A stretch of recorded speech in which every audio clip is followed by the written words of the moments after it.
আসসালামু আলাইকুম রহমতুল্লাহি ওবরাকাতুহ নাহমাদুহু ওয়া নুসাল্লি আলা রাসূলিহিল কারীম আম্মা বা'দু ফাআউযু বিল্লাহি মিনাশ শাইতানির রাজীম বিসমিল্লাহির রহমানির রহিম শাহরু রমাদান আল্লাযী উনজিলা ফীহিল কুরআন হুদাল লিন-নাসি ওয়া বায়্যিনাতিন মিনাল হুদা ওয়াল ফুরকান সাদাকাল্লাহুল আযীম আল্লাহুম্মা সাল্লি আলা মুহাম্মাদ ওয়া আলা আলি মুহাম্মাদ কামা সাল্লাইতা আলা ইব্রাহিম ওয়া আলা আলি ইব্রাহিম ইন্নাকা হামিদুম মাজিদ আল্লাহুম্মা বারিক আলা মুহাম্মাদ ওয়া আলা আলি মুহাম্মাদ কামা বারাকতা আলা ইব্রাহিম ওয়া আলা আলি ইব্রাহিম ইন্নাকা হামিদুম মাজিদ। প্রিয় দিনী ভাই এবং বোনেরা, যে যেখান থেকে আজকের এই লাইভ প্রোগ্রামটিতে যুক্ত হয়েছেন সবাইকে জানাচ্ছি আন্তরিক শুভেচ্ছা এবং মোবারকবাদ। আহলান ওয়া সাহলান ওয়া মারহাবান বিকুম ফি হাযাল লিকা আত-তাইয়িব ওয়াল মুবারাক। শুরুতেই সবাইকে রমাদানুল মুবারাকের শুভেচ্ছা জানাচ্ছি। রমাদান কারীম, রমাদান মুবারাক, কুল্লা আম ওয়া আনতুম বিখাইর। আশা করছি যে আপনারা সবাই ভালো আছেন, সুস্থ আছেন, নিরাপদে আছেন এবং সবসময় এই দোয়া করি যে আল্লাহ তাআলা আপনাদের সবাইকে ভালো রাখুক, সুস্থ রাখুক, নিরাপদে রাখুক এবং হেফাজতে রাখুক। শুরুতে আমরা আল্লাহর দরবারে শুকরিয়া জ্ঞাপন করছি যে আল্লাহ তাআলা আমাদেরকে রমাদানে পৌঁছবার তৌফিক এনায়েত করেছেন। আমরা মালয়েশিয়াতে আজকে তারাবির সালাত পড়েছি, কিন্তু ঘরে পড়েছি সেটা, এবং ভিন্ন এক অভিজ্ঞতা, এবং খুবই কষ্ট লাগছিল যখন এটা ফিল করছিলাম যে আজকের মাগরিবের সালাতের পর থেকেই সূর্য ডোবার মধ্য দিয়ে রমাদান শুরু হয়েছে, কিন্তু এই রমাদান আমরা ঘরে বসে উদযাপন করছি। তারাবির সালাত আদায়ের জন্য মসজিদে যেতে পারছি না। এবং মসজিদুল হারাম থেকে আমরা এই ঘোষণা শুনেছি যে মসজিদুল হারামে তারাবির সালাত হবে, বাট সেটা 10 রাকাত সালাত সেখানে পড়া হবে, এবং যারা স্টাফ আছে মসজিদুল হারামের তারাই শুধু অংশগ্রহণ করতে পারবে।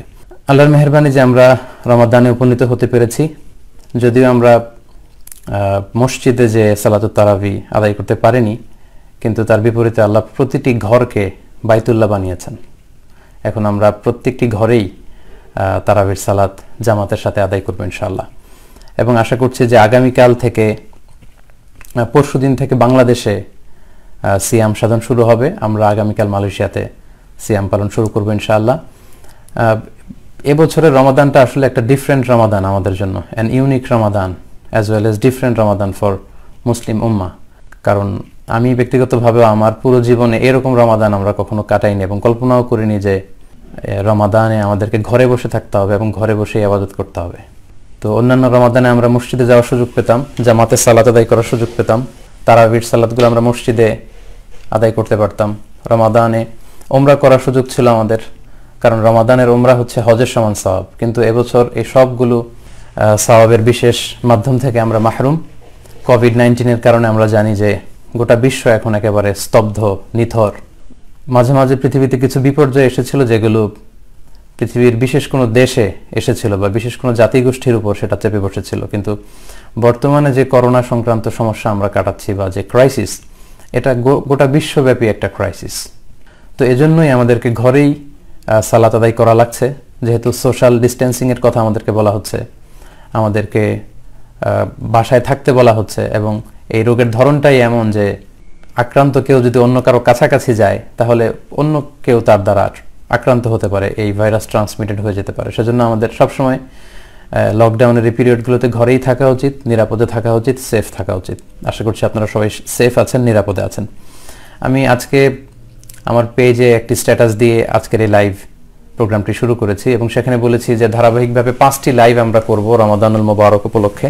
যেহেতু লকডাউনে সবাইকে ঘরে থাকতে হচ্ছে, অনেকে ফ্রাস্ট্রেটেড হয়ে যাচ্ছেন, অনেকে আমাদেরকে বলেছেন যে আপনারা যদি অনলাইন বেসিস কিছু প্রোগ্রাম আগের চেয়ে বেশি মাত্রায় করেন তাহলে আমরা কানেক্টেড থাকতে পারবো, অনেক কিছু জানতে পারবো, শিখতে পারবো। সেই চিন্তাধারা থেকেই মূলত এই সিরিজ লাইভের ঘোষণা। সাধারণত আমি 1 মাস বা 2 মাস গ্যাপ না দিয়ে খুব একটা লাইভে আসা হয়ে ওঠে না, নানা কারণে, ব্যস্ততার কারণে।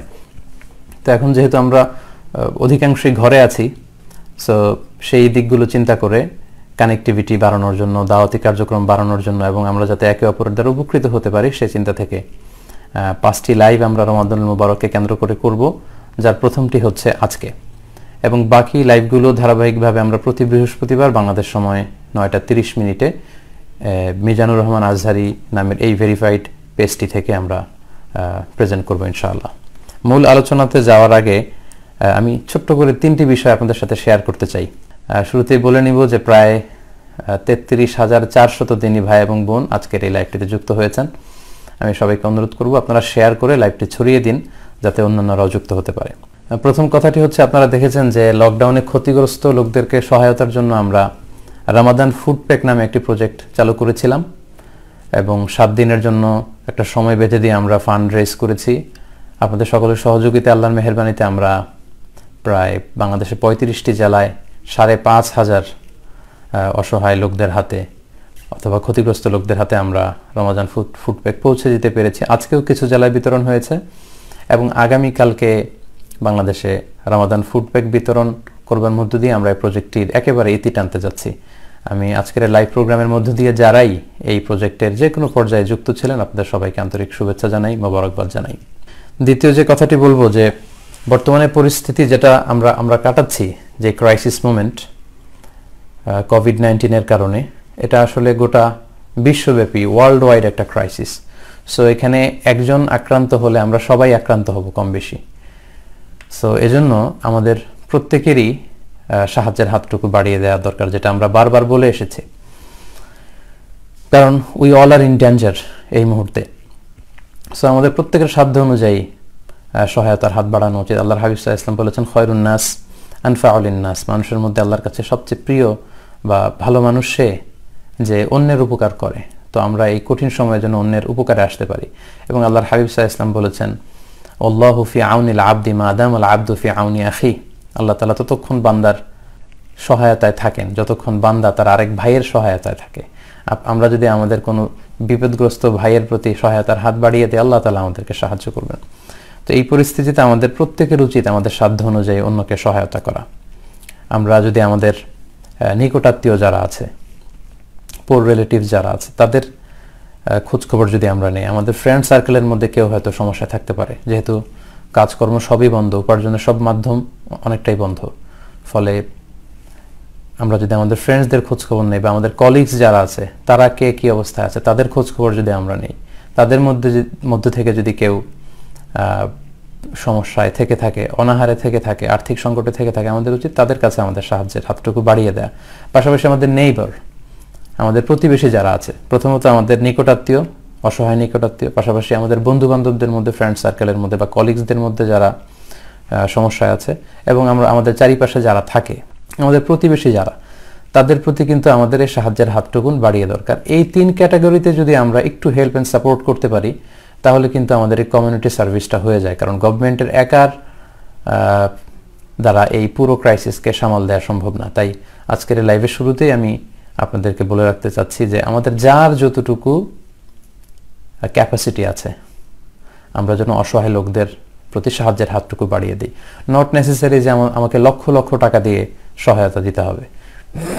আমি যদি 5,000 টাকা এই রমাদানে ডোনেট করতে পারি, আমরা যেন সেটা করি। আমি যদি 3,000 টাকা এই রমাদানে ডোনেশন করার সুযোগ থাকে, আমি যেন সেটা করি। অ্যাটলিস্ট আমার 3 জন ফ্রেন্ডের, অসহায় ফ্রেন্ডের যদি বিকাশ নাম্বারে আমি 1,000 করে 3,000 টাকা সেন্ড করে দিই, তাহলে তারা কিন্তু অনেকটাই সাপোর্ট পাচ্ছে। এভাবে আমাদের আশেপাশে যারা আছে, আপনি আপনার জেলা কেন্দ্রিক চিন্তা করতে পারেন, আপনি আপনার থানা কেন্দ্রিক চিন্তা করতে পারেন, অ্যাটলিস্ট আপনার এলাকাটাকে নিয়ে আপনি ভাবতে পারেন। এবং এটা ভাবা উচিত এই ক্রাইসিস মোমেন্টে। আপনার গলিতে কে না খেয়ে আছে, আপনার এলাকার অলিতে গলিতে কে না খেয়ে আছে। এবং বাংলাদেশের যত যুব সংঘ আছে, আমি বলবো যে এটা একটা যুদ্ধ পিরিয়ড চলছে। আমাদের ডাক্তার ভাই বোনেরা, তারা ফ্রন্টলাইন ওরিয়র হিসেবে এই যুদ্ধে লিড দিচ্ছে। আমরা যেহেতু ডাক্তার হতে পারিনি, আমরা হয়তো ওইভাবে সেবা দিতে পারবো না, কিন্তু এটুকুন কাজ কিন্তু আমরা করতে পারি। আমি অবাক হয়েছি যে আমি যখন ডিসিশন নিয়েছিলাম যে রমাদান ফুড প্যাকের অ্যানাউন্সমেন্টটা দিব, তখন আমি ভাবছিলাম যে আসলে এইভাবে ফলপ্রসূ হবে কিনা বা করবো কিনা। কিন্তু 7 দিনের ব্যবধানে আপনারা দেখেছেন যে আল্লাহর মেহেরবানি 71 লক্ষ টাকা অনুদান এসেছে, যেটা আমার পক্ষে এত টাকা ব্যয় করা সম্ভব ছিল না। আমরা আমাদের সাধ্যমতো চেষ্টা করেছি, কিন্তু এত বিশাল অ্যামাউন্টের ডোনেশন কিন্তু আমাদের একার পক্ষে বা 2-1 জনের পক্ষে এটা আঞ্জাম দেওয়া সম্ভব ছিল না।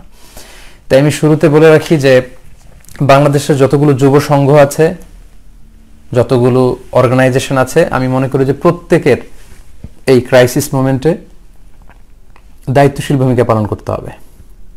এলাকা ভিত্তিক আমি বলবো যে যুবক ভাইরা, তোমরা এলাকায়, শুধু তোমার এলাকায় বিত্তশালীদের কাছে যাও, তাদের থেকে ফান্ড রেজ করে তোমার এলাকায় যারা সমস্যায় আছে, অনাহারে আছে, আর্থিক সংকটে আছে, তাদের কাছে তুমি সহায়তা পৌঁছে দাও। এভাবে জেলা ভিত্তিক, থানা ভিত্তিক, ইউনিয়ন ভিত্তিক, আমার এলাকায়, আমার পাড়ায়, আমার মহল্লায়, গলি ভিত্তিক যদি আমরা একটু ইয়াংরা মিলে, আমরা স্বাবলম্বীরা মিলে আমরা অর্থনৈতিকভাবে এখনও যাদেরকে আল্লাহ মুসিবতে ফেলেননি, বিপদে ফেলেননি, আমরা যদি একটু সহায়তার হাতটুকুন বাড়িয়ে দিই তাহলে এই ক্রাইসিস মোমেন্টে হয়তো হাজার হাজার মানুষ বেঁচে যাবে। তাই প্রত্যেকেই যাতে আমাদের সাধ্য অনুযায়ী অন্যকে সাপোর্ট এবং সহায়তা করি, এই উদাত্ত আহ্বান জানিয়ে আজকে লাইভটা আমি শুরু করছি। মূল আলোচনায় যাওয়ার আগে আরও ছোট্ট একটি বিষয়, আমি যেহেতু সিরিজ লাইভে আসব, 5টি লাইভ করব, সেক্ষেত্রে বাংলাদেশ সময় রাত 9:30 কথা আমি উল্লেখ করেছিলাম। তো সেক্ষেত্রে অনেকে কমেন্টস করেছে যে বাংলাদেশ সময় আসরের পর থেকে মাগরিবের আগ পর্যন্ত এই সময় আপনার লাইভ হলে ভালো হয়, যেহেতু ইফতারির আগে। ওই সময়টাতে আমাদের পক্ষে লাইভে আসা সম্ভব হচ্ছে না, কারণ আমি এখন মালয়েশিয়াতে অবস্থান করছি। বাংলাদেশের আসরের পর মানে হচ্ছে আমার তখন ইফতারির সময়, মালয়েশিয়াতে ইফতারির সময়, এবং মাগরিবের সালাত তখন আমাকে আদায় করতে হবে। সো ওইটা সম্ভব হচ্ছে না।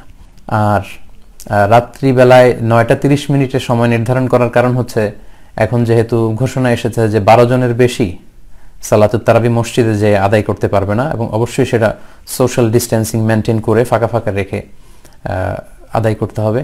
তো সেক্ষেত্রে আমরা কেউই কিন্তু মসজিদে যেতে পারছি না, বাংলাদেশে সহ আমরা সবাই আজকে আমরা ঘরে তারাবির সালাত আদায় করেছি, এবং বাংলাদেশেও একই ঘটনা ঘটবে, ঘরে আমাদেরকে তারাবির সালাত আদায় করতে হবে। তো সেক্ষেত্রে 8টা-8:15 দিকে যদি আমাদের এশার সালাত হয়, সেক্ষেত্রে আমি খেয়াল করে দেখেছি যে 9:30 মধ্যে তারাবির সালাত শেষ হয়ে যাবার কথা।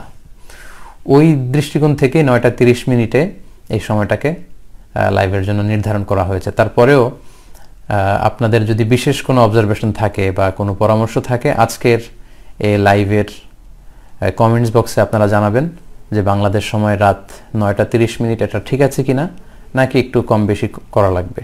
আমরা চাইলে আরও 15 মিনিটস আমরা পেছনে নিতে পারি, লেটস সে 9:45 থেকে আমরা শুরু করতে পারি 9:45-এ। খুব বেশি দেরি করা যাবে না, কারণ এখানে আবার আমার অনেক রাত হয়ে যায়। 10টায় শুরু করলে আমার এখানে 12টা, আবার বাংলাদেশে নিঃসন্দেহে অনেকে সাহারির আগে একটু ঘুমোতে চাইবেন 3-4 ঘন্টা। তো সব মিলে 9:30-তে আমি ফিক্স করেছি। তারপর আপনাদের পরামর্শ থাকলে ওয়েলকাম, আপনারা আমাকে জানাবেন ইনশাআল্লাহ। তাহলে আমরা মূল আলোচনাতে চলে যাই। সম্মানিত দিনী ভাই এবং বোনেরা, আজকে কথা বলবো যে এই রমাদানটা আমরা কিভাবে কাটাতে পারি। সেক্ষেত্রে অনেক পরামর্শ না দিয়ে আমি শুধু একটি বিষয়ের দিকে ফোকাস করতে চাই, সেটি হচ্ছে বর্তমান সময়ে খুব বেশি বলা হচ্ছে যে let's make our quarantine to Quran time. আমরা আমাদের কোয়ারেন্টাইনকে কোরআনিক টাইম বানাই।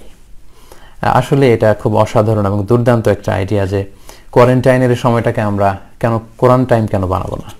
আসলে এই রমাদানে যত বেশি আমরা কোরআনের সাথে নিজেদের সম্পর্ককে জোরদার করতে পারি, আমরা ততই বেশি গেইনার হব।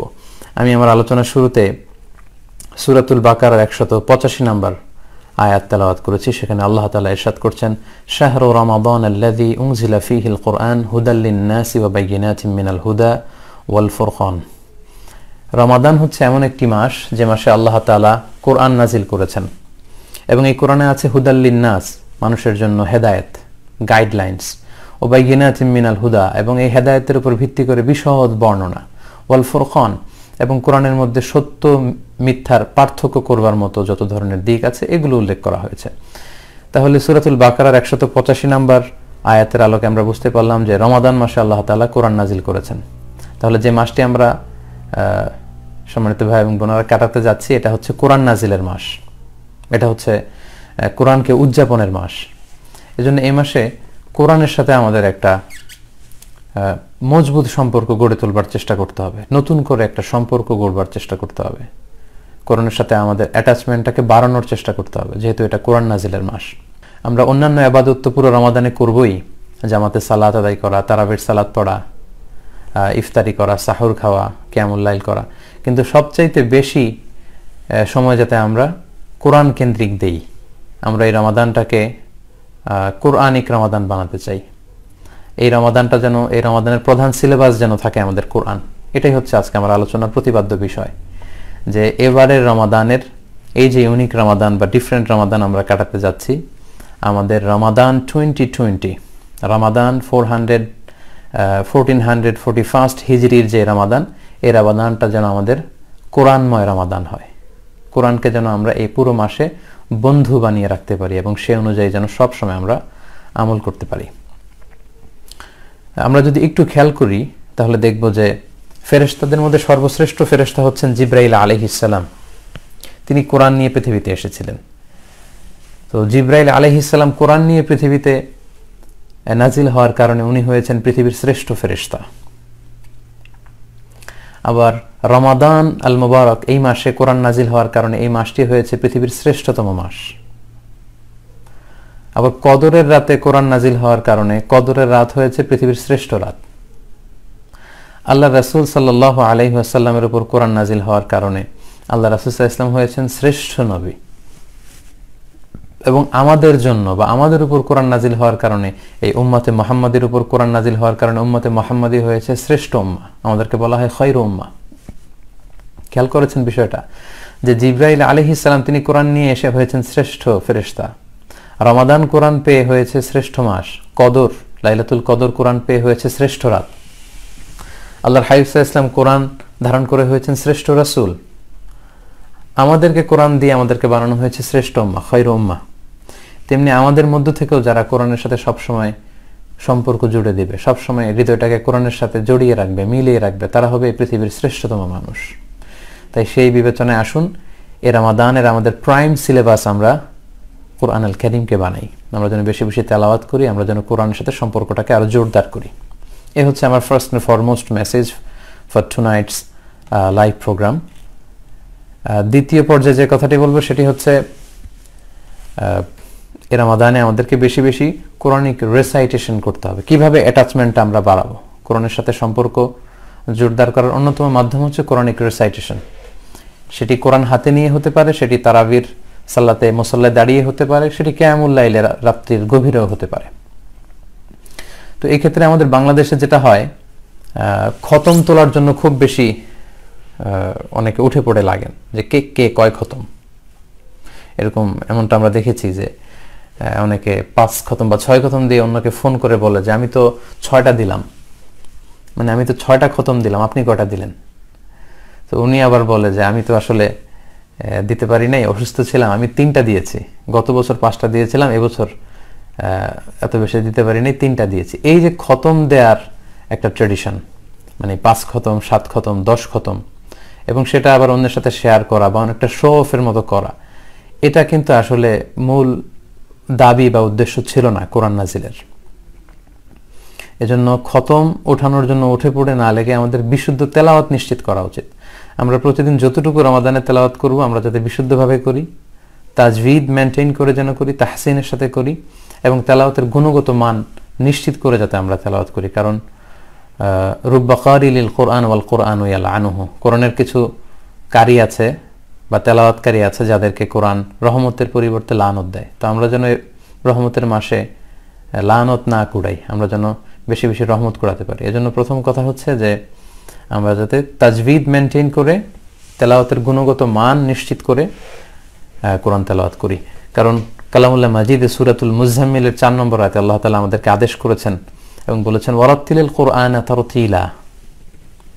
আমাদের যে রকম মনে চায় আমরা চাইলে কিন্তু ওই রকম কোরআন তেলাওয়াত করতে পারি না, আমাদেরকে তারতিলের সাথে কোরআন তেলাওয়াত করতে হবে। তারতিলের সাথে অর্থাৎ ধীর স্থিরভাবে, থেমে থেমে, তাজভিদ মেনটেন করে তেলাওয়াতের যে গুণগত মান সেটাকে নিশ্চিত করে তেলাওয়াত আদায় করার নামই হচ্ছে তারতিল। আল্লাহর হাবিব সাল্লাল্লাহু আলাইহি ওয়াসাল্লাম তারতিলের সাথে তেলাওয়াত করতেন।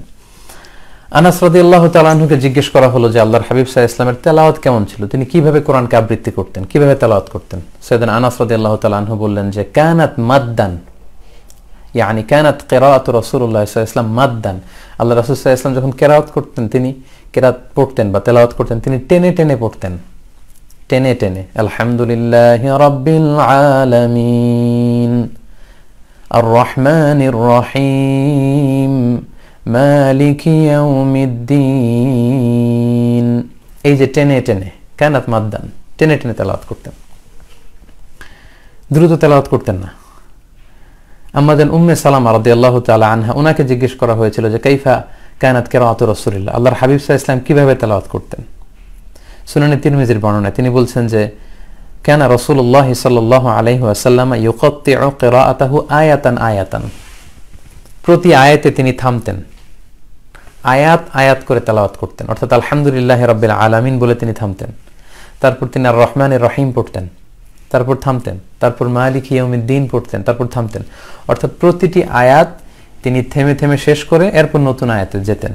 এটা হচ্ছে আল্লাহর হাবিব সাল্লাল্লাহু আলাইহি ওয়াসাল্লামের তেলাওয়াতের গুণগত বৈশিষ্ট্য।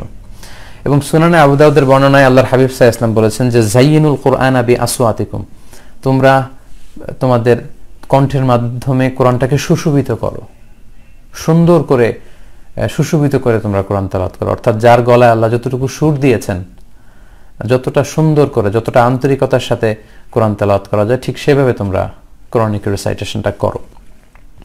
এবং সহিহ বুখারীর এক বর্ণনায় এসেছে যে আল্লাহর হাবিব সাল্লাল্লাহু আলাইহি ওয়াসাল্লাম বলেছেন লাইসা মিন্না মান লাম ইয়াতাগান্না বিল কুরআন, যে গুনগুনিয়ে সুর করে সুন্দর করে কোরআন পড়ে না সে আমার দলভুক্ত নয়। এটা কিন্তু অনেক বড় একটা ধমক, যে যারা সুর করে গুনগুন করে সুন্দর করে কোরআন পড়ে না সে আমার দলভুক্ত, আমার উম্মত হতে পারে না। এটা একটা ধমক। সো আমাদের যার গলায় যতটুকু সুর আছে, আমাদের সুরগুলোকে উজাড় করে দিয়ে খুবই আন্তরিকতার সাথে থেমে থেমে প্রতিটি আয়াত শেষে স্টপ নিয়ে নিয়ে টেনে টেনে যেন আমরা কোরআন তেলাওয়াত করি, তবেই তারতিলের সাথে কোরআন তেলাওয়াত হবে, যেভাবে আল্লাহ রাসূল সাল্লাল্লাহু আলাইহি ওয়াসাল্লাম তেলাওয়াত করতেন। তো আমি খতম দেওয়ার জন্য যে উঠে পড়ে লাগে আমাদের দেশের ট্রেডিশন, কেউ যদি এই তারতিলের যত সিফাত আমি বর্ণনা করলাম এই সবগুলো মেনটেন করে যদি কেউ খতম দিতে পারেন, তাহলে এটা নূরুন আলা নূর, এটা তো অনেক ভালো, এটা প্রশংসনীয়, হাদা মাহমুদ, এটা অবশ্যই প্রশংসনীয়। আপনি তারতিলের সাথে তাজবিদের সাথে থেমে থেমে ধীরে ধীরে যদি কোরআন তেলাওয়াত করে শুরু থেকে শেষ পর্যন্ত রমাদানে যেতে পারেন, এটা খুবই ভালো, এবং এভাবেই কোরআন তেলাওয়াত আমাদের করা উচিত। সেক্ষেত্রে আমি মাঝে মাঝে যারা হয়তো শুরু থেকে শেষ পর্যন্ত শেষ করতে চান বা পারেন না, তাদের জন্য একটা ছোট্ট টিপস শেয়ার করি। সেটি হচ্ছে রমাদানের প্রত্যেক সালাতের পরে যদি আপনি 4 পৃষ্ঠা করে কোরআন তেলাওয়াত করেন, তাহলে প্রতিদিন 20 পৃষ্ঠা আপনার তেলাওয়াত হবে। অর্থাৎ ফজরের সালাতের পরে যেহেতু আপনার ওযু আছে, আপনি 4 পৃষ্ঠা কোরআন পড়ুন যদি সুযোগ হয়।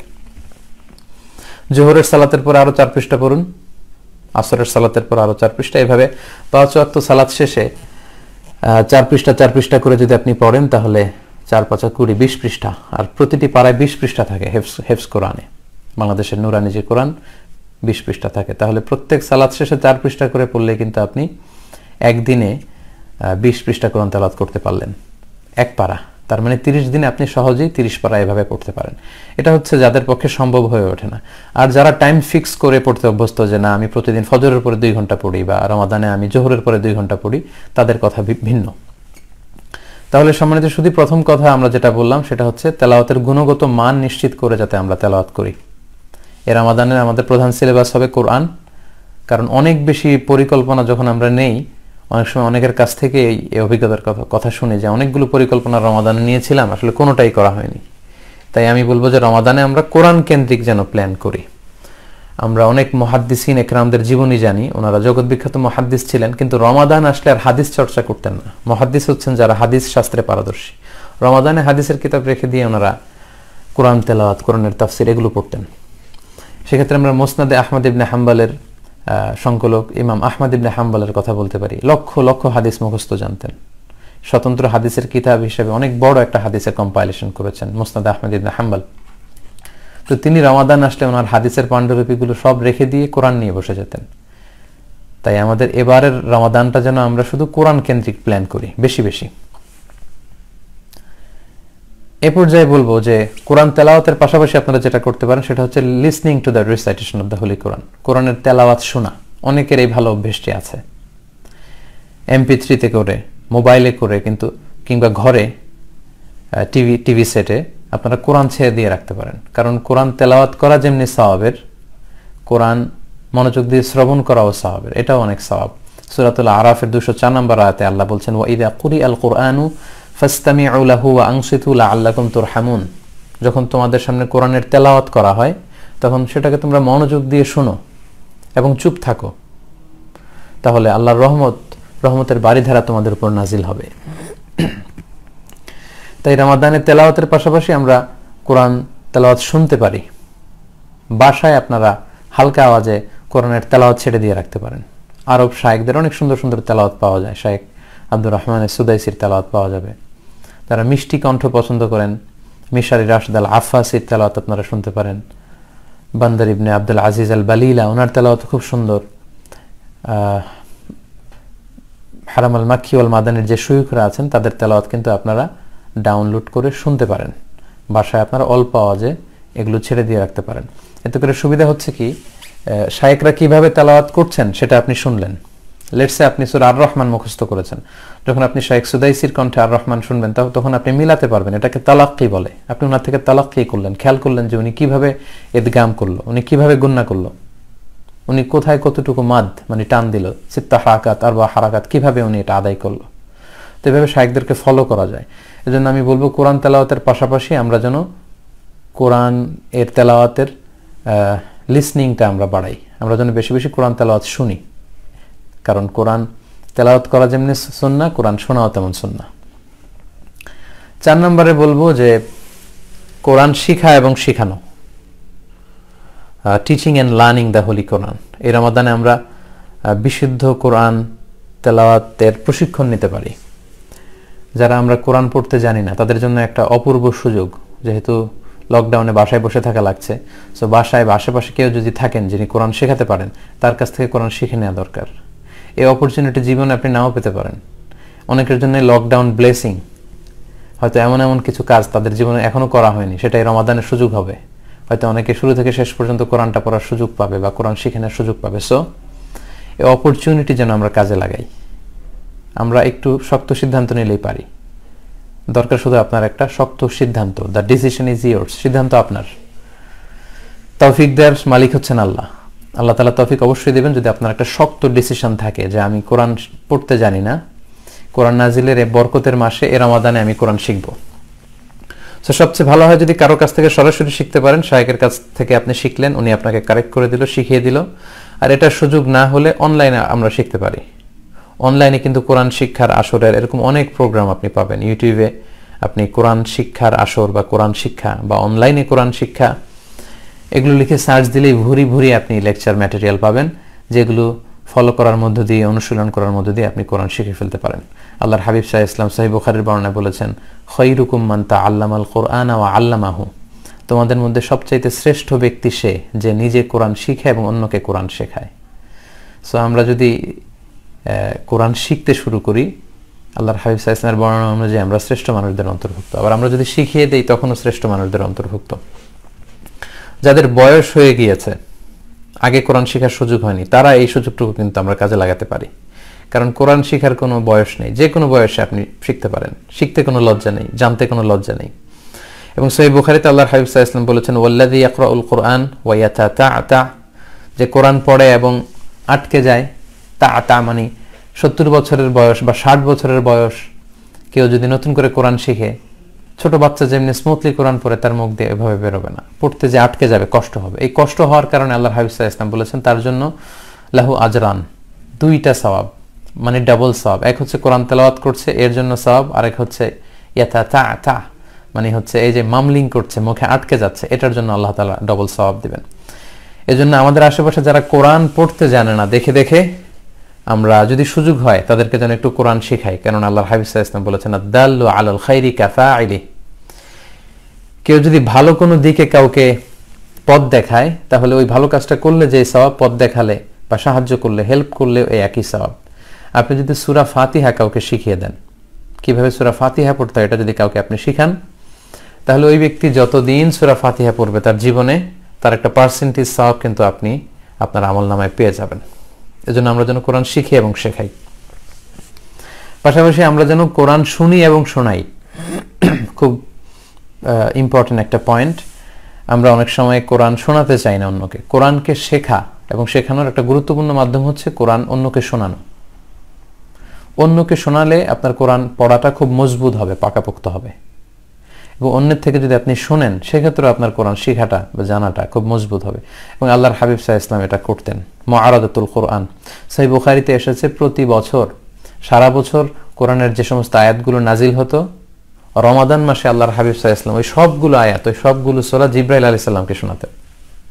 এরপর জিবরাইল আলাইহিস সালাম আবার আল্লাহ রাসূল সাল্লাল্লাহু আলাইহি ওয়াসাল্লামকে শোনাতেন। প্রতি রমাদানে এই প্রজেক্ট নিয়ে থাকতেন আল্লাহ রাসূল সাল্লাল্লাহু আলাইহি ওয়াসাল্লাম।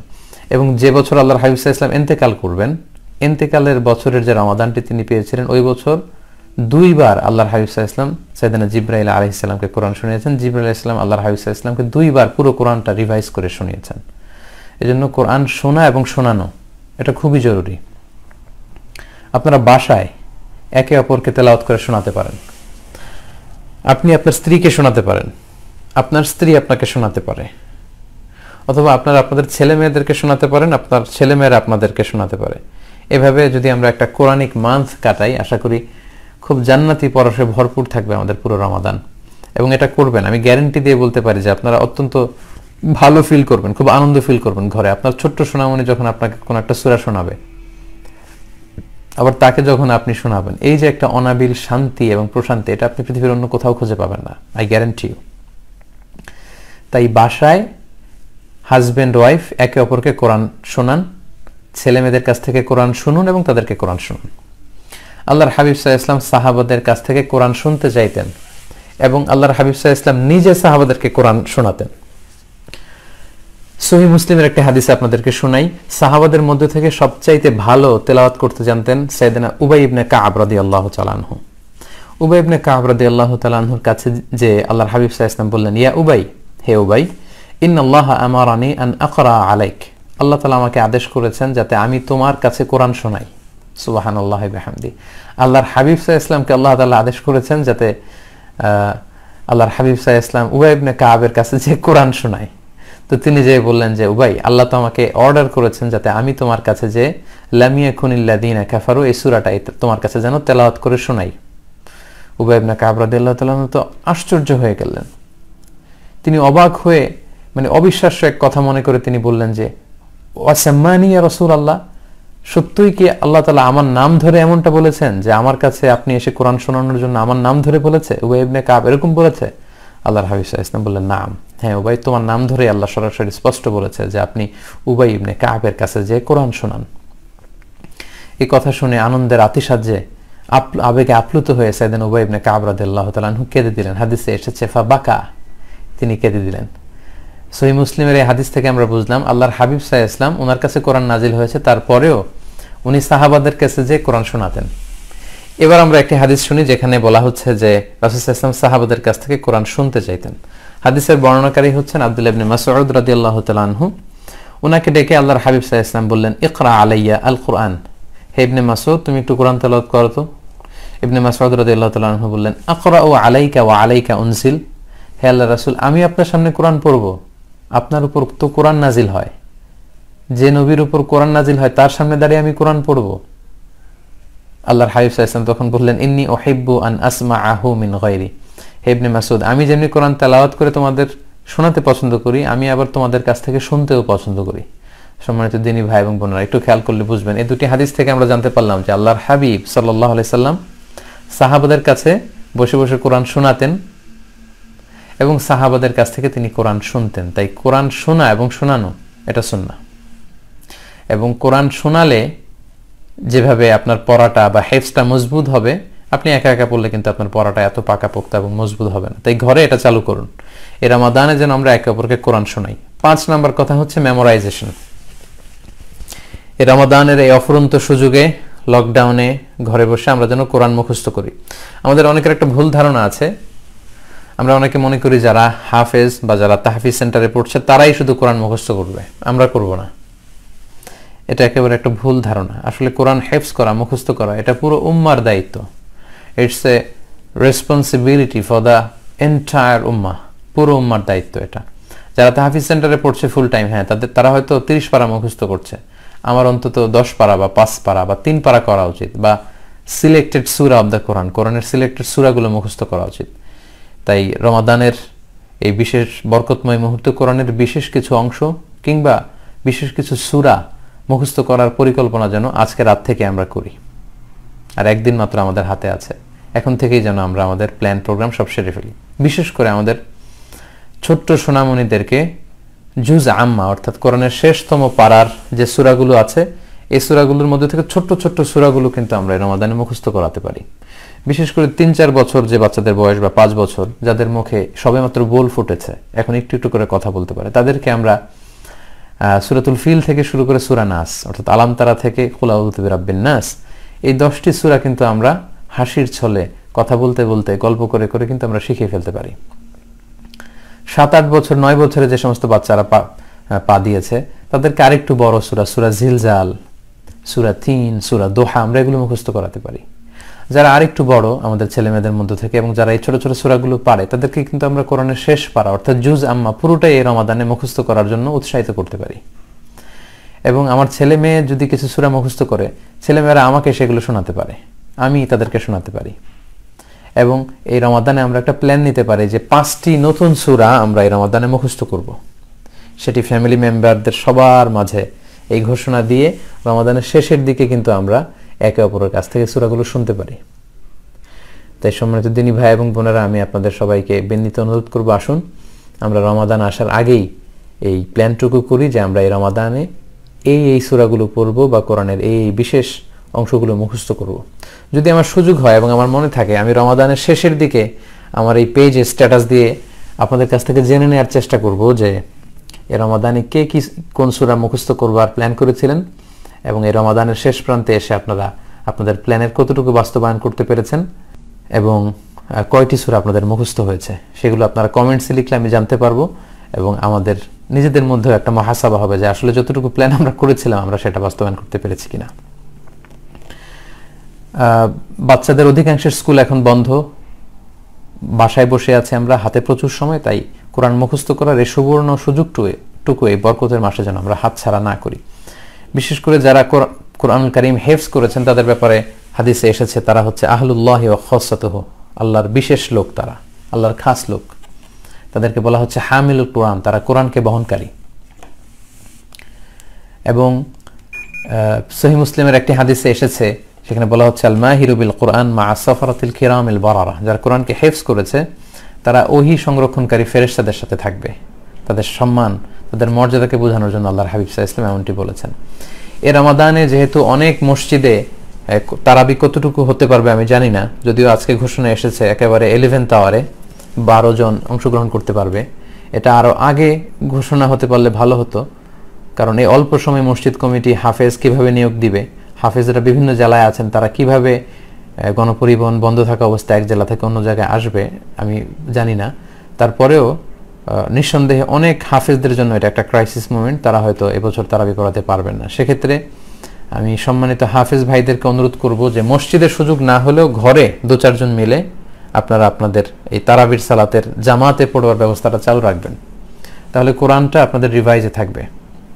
কারণ এক মহামূল্যবান সম্পদ আপনি বুকে ধারণ করে আছেন, আপনি যে কত দামি সম্পদ আপনার হৃদয়ে ধারণ করে আছেন আপনি হয়তো নিজেই জানেন না।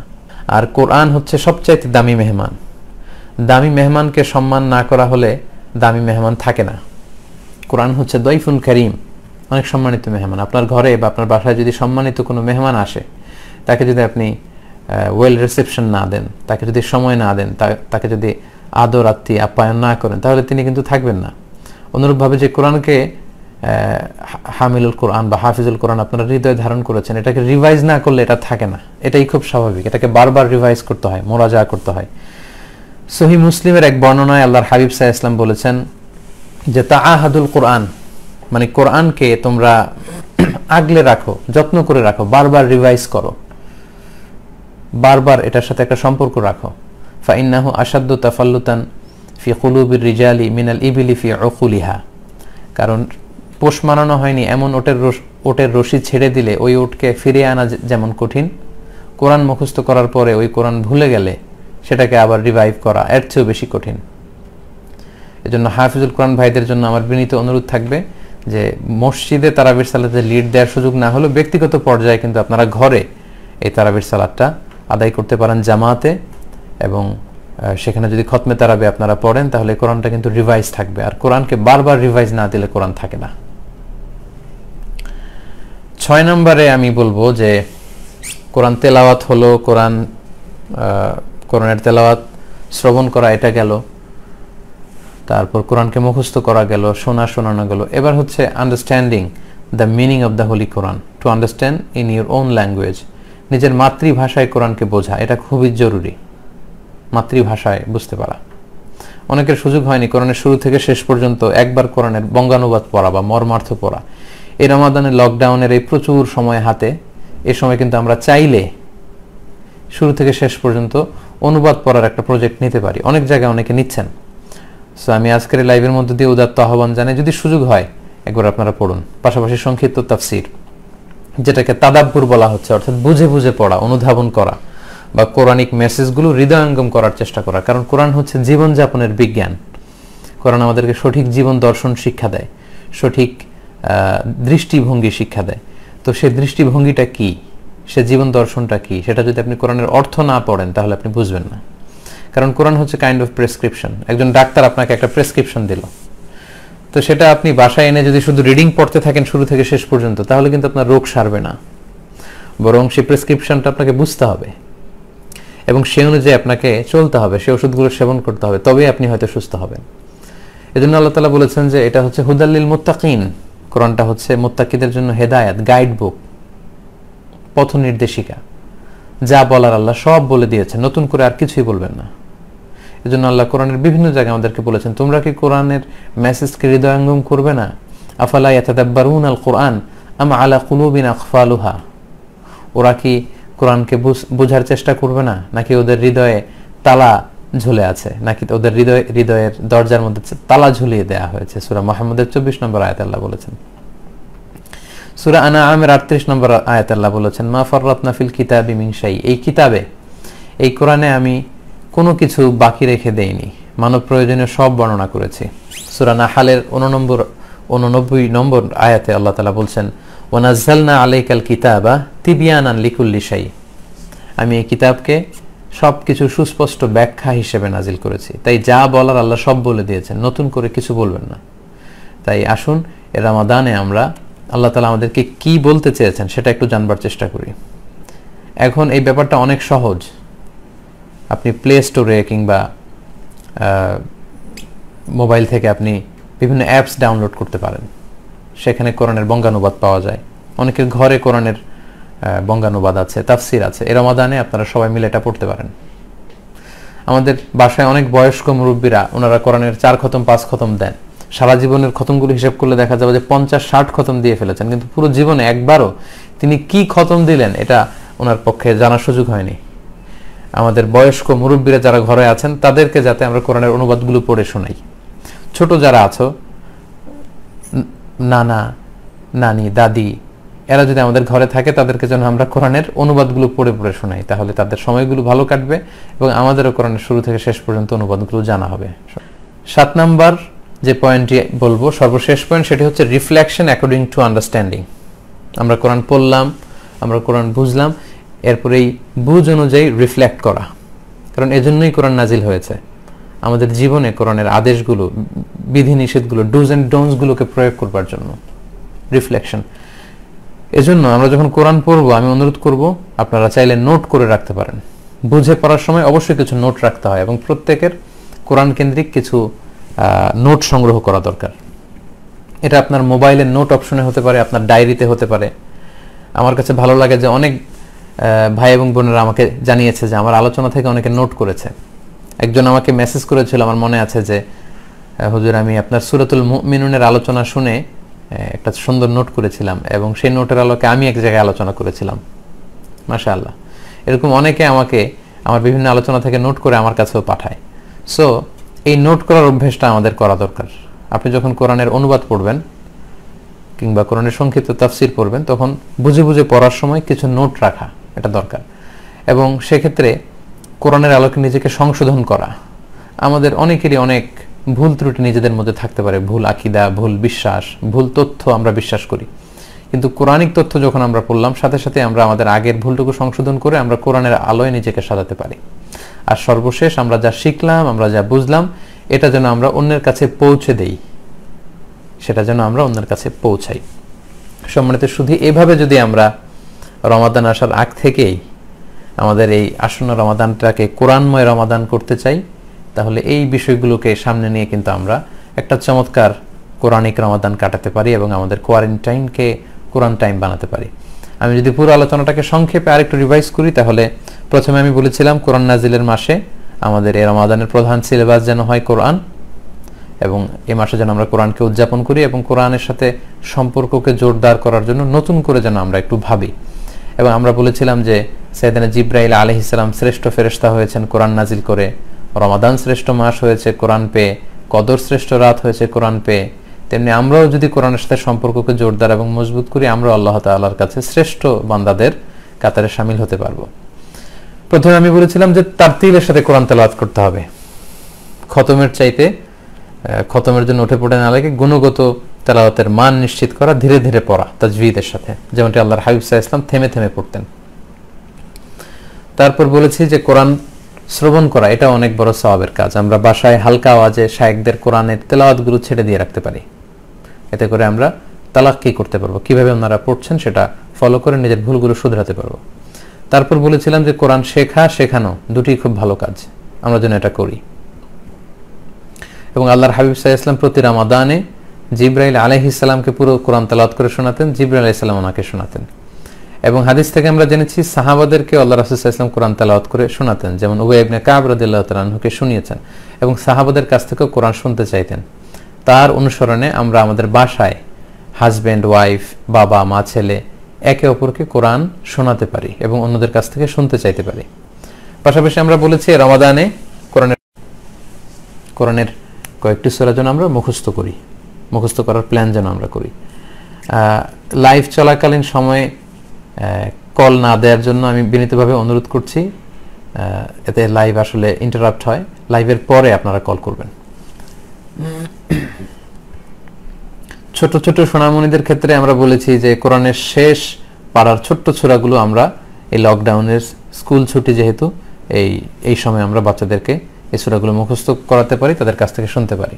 সম্মানিত হাফেজদের উদ্দেশ্যে আমরা বলেছি যে অনেক মসজিদে তারাবির সালাতে লিডিং দেওয়ার সুযোগ না হলেও আমরা ঘরে যাতে এই তারাবির সালাতে লিড দেওয়ার এই ধারাবাহিকতা জারি রাখি এবং বারবার যেন কোরআনকে রিভাইজ দেই, কারণ এক মহামূল্যবান সম্পদ আপনারা হৃদয়ে নিয়ে ঘুরে বেড়াচ্ছেন, হয়তো আপনারা টের পাচ্ছেন না। আর কোরআনকে বারবার রিভাইজ না দিলে সেটা থাকে না, সেটা ছুটে যায়। এবং 6 নম্বরে আমরা বলেছিলাম যে কোরআনকে মাতৃভাষায় বোঝা, আল্লাহ তাআলা কি বলেছেন, কি মেসেজ আমাদেরকে দিতে চেয়েছেন সেটা মাতৃভাষায় বুঝবার চেষ্টা করা, তাদাব্বুর করা, যেটা কোরআনে আমাদেরকে বারবার উৎসাহ দেওয়া হয়েছে, এবং কোরআনিক মেসেজগুলো হৃদয়ঙ্গম করার চেষ্টা করা। সর্বশেষ আমরা বলেছি এই রমাদানে আমরা যে কোরআন পড়ব, অর্থ পড়ব কিংবা তাফসির পড়ব, এটার জন্য সংক্ষিপ্ত একটা নোট আমরা রাখি। এই বিষয়গুলো যদি আমরা একটু খেয়াল করি এবং কোরআনকে যদি আমরা এই রমাদানের কোর্স, সিলেবাসের কোর্স বানাই, তাহলে কিন্তু সত্যি আমরা কোরআনময় একটা রমাদান কাটাতে পারবো বলে আমি আশা করি। আসুন কোরআন নাজিলের মাসে আমরা কোরআনের সাথে সম্পর্ককে জোরদার করি এবং বেশি বেশি কোরআন তেলাওয়াত করি, কোরআনের অর্থ বুঝি এবং কোরআনের এই শিক্ষাকে অন্যের কাছে পৌঁছে দিই। অনেকে কিছু প্রশ্ন করেছেন।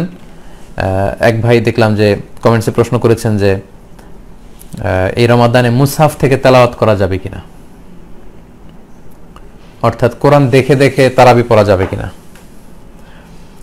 সেক্ষেত্রে এর উত্তরে বলবো যে হ্যাঁ, কোরআন দেখে তারাবির সালাত পড়া যাবে, যেহেতু তারাবির সালাত হচ্ছে নফল বা সুন্নাহ। সো সুন্নাহ বা নফল নামাজে কোরআন খুলে মুসহাফকে দেখে দেখে তেলাওয়াত করা যায়, কিন্তু ফরজ নামাজে এমনটা করা ঠিক হবে না। স্কলাররা বলেছেন যে ফরজ নামাজে এটা মাকরু হবে। এবং সাহাবাদের সময়ে খুব ব্যাপক প্রচলন এটা ছিল না, এটা তাবি বা তৎপরবর্তী সময়ে এই প্রচলনটা শুরু হয়েছে। তবে আম্মা জান আয়েশা রাদিয়াল্লাহু তাআলা আনহার ক্ষেত্রে একটা বর্ণনা পাওয়া যায় যে ওনার একজন দাস ছিল যিনি তারাবির সালাতে ইমামতি করতেন, আম্মা জান আয়েশা সহ অন্যান্য মহিলারা পেছনে দাঁড়াতেন। সেক্ষেত্রে সেই দাস কোরআন থেকে দেখে দেখে তেলাওয়াত করত। তো এক্ষেত্রে সংক্ষিপ্ত উত্তর হচ্ছে, নফল সালাতের ক্ষেত্রে আপনি বিশেষ করে তারাবি, কিয়ামুল লাইলে চাইলে কোরআন খুলে আপনি পড়তে পারেন, অথবা ইমাম পড়ছে আপনি ফলো করতে পারেন, কিন্তু ফরজ সালাতে এটা উচিত হবে না। আর সর্বোপরি যদি এটা বাদ দেওয়া যায় সবচেয়ে ভালো, তা না হলে আবার সবাই কোরআন দেখে দেখে পড়ার প্রতি বেশি উদ্বুদ্ধ হবে, নিজের হেফজ থেকে, মুখস্থ থেকে হয়তো কোরআন পড়তে চাইবে না। আরেক ভাই প্রশ্ন করেছেন যে বাসায় যে আমরা তারাবি পড়ব, এই তারাবির সালাতে আমরা কিভাবে জামাতে সালাত আদায় করব। জি, এই ক্ষেত্রে আসলে সোশ্যাল মিডিয়াতে অনেক সচেতনতা ছড়ানো হয়েছে বিভিন্ন ছবির মাধ্যমে, বিভিন্ন গ্রাফিক্সের মাধ্যমে। তারপরেও সংক্ষেপে আমি বলি যে আপনি এবং আপনার স্ত্রী দুইজন মিলে যদি ঘরে জামাত করেন, সেক্ষেত্রে অবশ্যই আপনার স্ত্রী আপনার পেছনে দাঁড়াবে। আপনি ইমাম, আপনার সাথে দাঁড়াবে না বা আপনার ডানে দাঁড়াবে না, পেছনে দাঁড়াবে। কারণ নারী পুরুষের কাতার আলাদা, নারী এবং পুরুষ একই কাতারে দাঁড়াতে পারে না। সেক্ষেত্রে আপনি ইমাম সামনে এবং আপনার একেবারে পেছনে আপনার স্ত্রী দাঁড়াবে। আপনি আর আপনার ছেলে বা আপনি আর আপনার ভাই যদি দুজন মিলে জামাত করেন, সেক্ষেত্রে আপনি যদি ইমাম হন, আপনার ভাই বা আপনার ছেলে আপনার ডান দিকে দাঁড়াবে।